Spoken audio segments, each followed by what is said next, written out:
Once we'd established that firm basis foundation for a survival game, which is how you gather those resources, we then needed to think about the pressures that start get applied to the player and how they move around.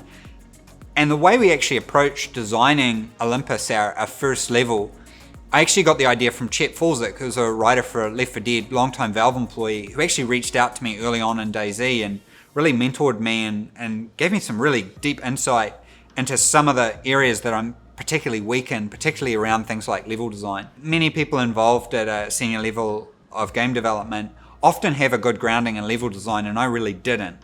But hearing about how they designed those levels in Left 4 Dead really sort of inspired for us to think about how players move around. That really sort of brought forward the idea of our next milestone being this sort of industrial simulator. How do players, after they've survived, how do they start thriving? You know, and you see this in games like Factorio around the concept of throughput. How do I optimize my system?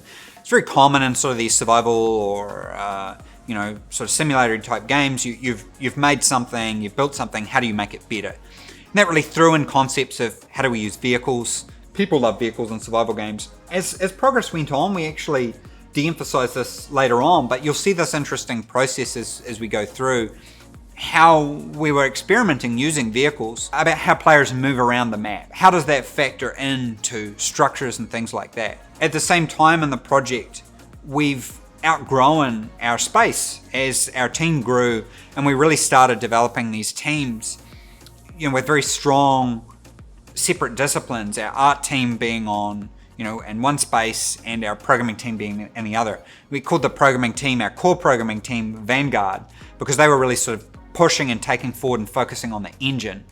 We had a lot of experimentation around the sides with quite a large degree of autonomy as well.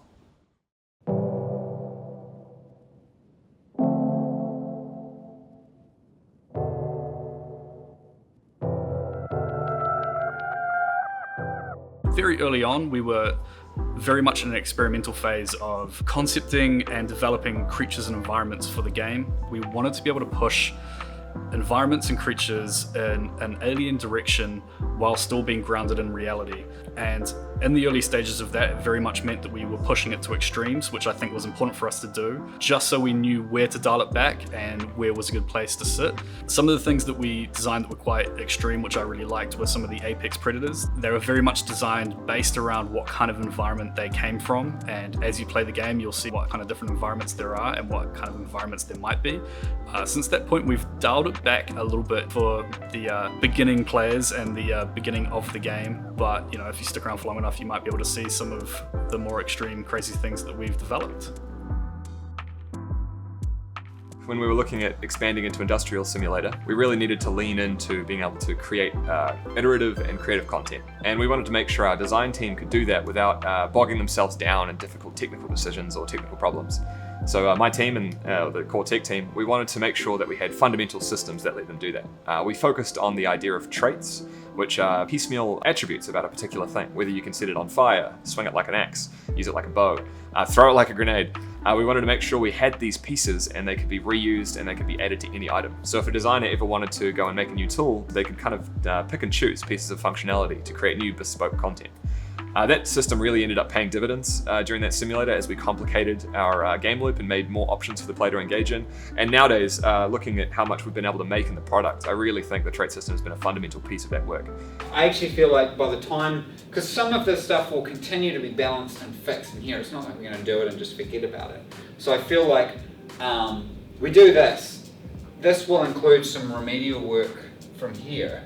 So basically we'll get a little bit longer to get that right before we make it hard and dangerous. At the end of this milestone, we'd really sort of explored where we could go. And we recognized pretty early that we needed to get this foundation, which was Woodcutting Simulator. And then we wanted to see where could we take it. And that was really what Industrial Simulator was all about. We had this foundation, what could we do with it? How could we look at automation? How could we look at vehicles? How could we look at more exotic stuff? So we went from one extreme to another to just see where the game could go.